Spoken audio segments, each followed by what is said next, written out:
اگر آپ کو وادی سوات کے خوبصورت مقام معلم جبہ جانے کا اتفاق ہو تو وہاں برف پوش پہاڑوں کی ڈھلانوں پر رنگین کپڑے پہنے، پاؤں میں مخصوص جوتیاں پھٹیاں باندھے، آنکھوں پر خوبصورت چشمے لگائے اور ہاتھوں میں دو چھڑیاں پکڑے لاتعداد مرد، عورتیں اور بچے کھیلتے نظر آئیں گے۔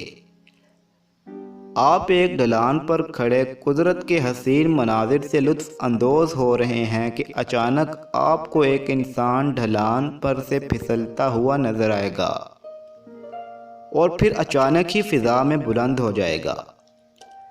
آپ سمجھیں گے کہ بس اب یہ گہری وادی میں برف پر گرے گا اور کام تمام، لیکن وہ اسی خوبصورتی کے ساتھ ہوائی جہاز کی طرح برف پر اترے گا اور اپنے پیر جما کر دوبارہ پھسلتا ہوا آگے نکل جائے گا۔ جی ہاں، یہی اس کھیل کی سنسنی خیزی ہے جو دیکھنے والے کے جسم میں تھرتھری پیدا کر دیتی ہے۔ میدانی علاقوں کے رہنے والوں کے لیے یقیناً یہ بڑا انوکھا نظارہ ہوتا ہے۔ پہلی نظر میں آپ شاید یہ سمجھیں گے کہ یہ امیر لوگوں کے لیے برفانی علاقوں میں تفریح کا کوئی انوکھا انداز ہے، جیسا کہ مری کی پہاڑیوں پر سیر و تفریح کے شوقین لوگ ایک دوسرے پر برف اچھالتے ہیں یا برف پر پھسلتے ہیں۔ جی نہیں، دراصل یہ ایک باقاعدہ کھیل اسکیئنگ ہے اور یہ تمام لوگ اس کھیل کی مشق کر رہے ہیں۔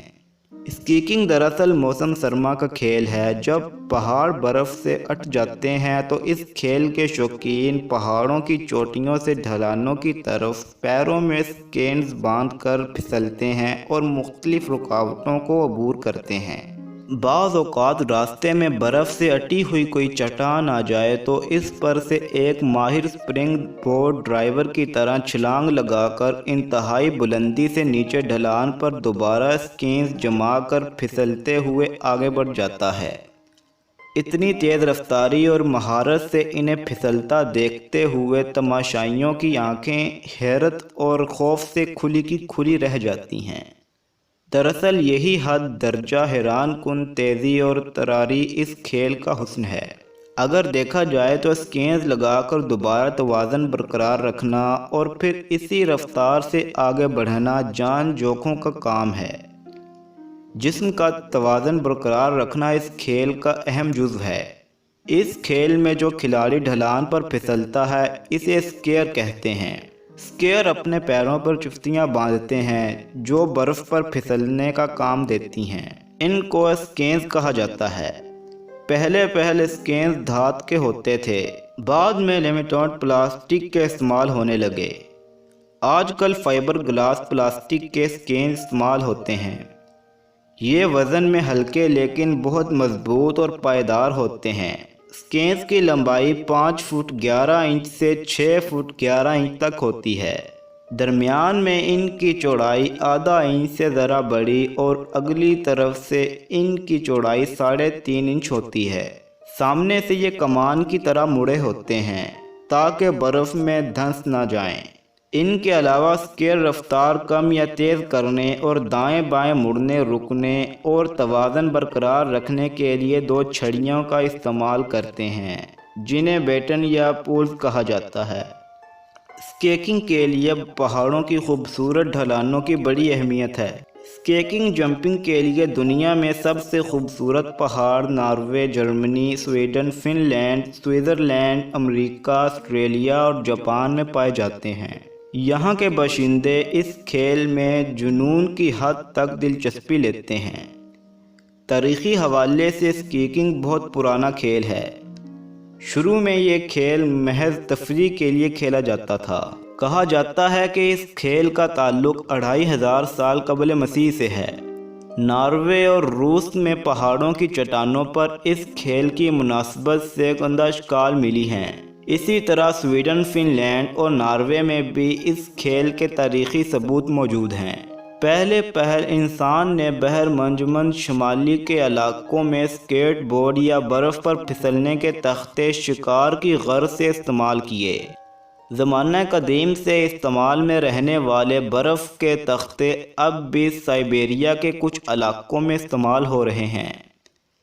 یہ تختے زیادہ تر برف پر لکڑیاں کھینچنے کے کام آتے ہیں۔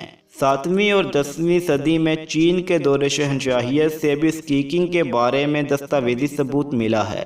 19ویں صدی میں ناروے میں سکیئنگ نے بڑی دلچسپ صورت اختیار کر لی، جبکہ ایک نارویجین شخص ٹریسک نو نے لوگوں کو اپنے حیران کن کرتب دکھانے شروع کیے۔ وہ ایک بہت اونچی پہاڑی کی ڈھلان سے مختلف کرتب دکھاتا، جس میں کپڑے بدلنا، انہیں اتار کر پھینکنا، مشروبات پیتے ہوئے پھسلنا، گلاس کو ایسے پکڑنا کہ مشروب بالکل نہ گرے، وغیرہ وغیرہ۔ اس طرح کے کرتبوں سے لوگ بہت محظوظ ہوتے تھے اور اس شخص کو بے پناہ شہرت حاصل ہوئی۔ اس طرح سکیئنگ کا کھیل امریکہ میں متعارف ہوا۔ 1840 تک سکیئنگ کا کھیل کوئی خاص مقبولیت حاصل نہ کر سکا تھا، لیکن اس کے بعد اس نے رفتہ رفتہ مقبولیت حاصل کرنا شروع کی اور اس میں مزید ترقی کے آثار نظر آنے لگے۔ اس دور میں باقاعدہ سکینز بنایا گیا جو ایڑی میں لگا کر ڈھلانوں پر لڑکنے کے لیے باقاعدہ استعمال میں آنے لگا۔ اس کی ایجاد کا سہرا ناروے کے ایک باشندے نارڈہم کے سر ہے۔ نارڈہم ایک کسان کا بیٹا تھا۔ اسی دور میں اس نے یہ ممکن کر دکھایا کہ کس طرح ڈھلان پر چھلانگ لگا کر سکینز کو جمایا جاتا ہے۔ اس طرح جدید سکیئنگ جمپنگ کا موجود نارڈہم کو ہی کہا جاتا ہے۔ سکیئنگ کے پہلے باقاعدہ مقابلے 1866 میں ناروے ہی میں منعقد ہوئے۔ سکیئنگ کو ہم دو مختلف قسموں کا کھیل کہہ سکتے ہیں، ایک الپائن اور دوسرا نارڈک۔ الپائن طریقے میں اسکیئر کو برفانی ڈھلان پر پھسلنا ہوتا ہے اور اس میں ایک کے بعد دوسرا اسکیئر چلتا ہے۔